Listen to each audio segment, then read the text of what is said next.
જે આલુ સેવની આપણે સ્ટાર્ટ કરીશું. સૌપ્રથમ ચણાનો લોટ લીધો છે, ચોખાનો લોટ છે,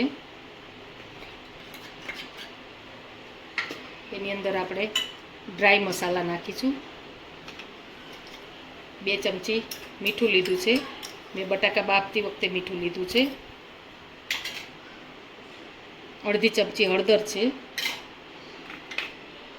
1 ચમચી લાલ મરચું પાવડર છે કાશ્મીરી, સ્વાદ અનુસાર હિંગ છે,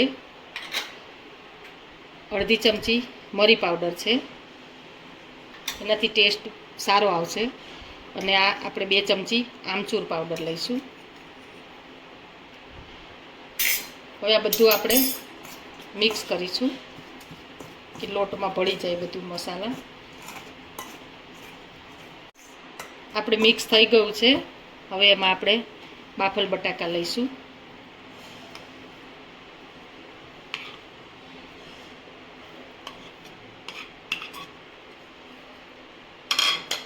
હવે એને આપણે હાથેથી છે ને મસળી અને બધું લોટમાં મિક્સ કરીશું. બટાકા લોટ મસળાય અને સરસ મિક્સ થઈ ગયો છે.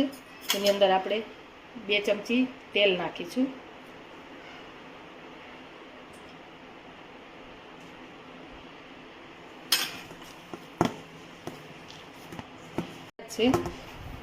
હવે આપણે સેવ પાડવાની તૈયારી કરીશું.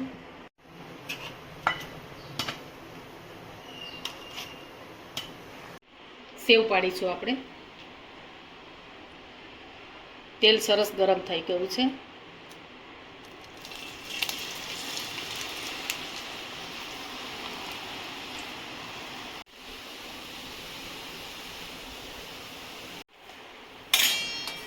આપણે આ સેવ તળાઈ ગઈ છે.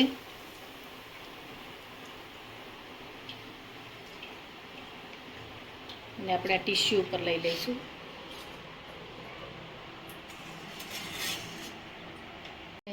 એ આપણે રેડી થઈ ગઈ છે અને એકદમ ક્રિસ્પી અને કુરકુરી સરસ બને છે.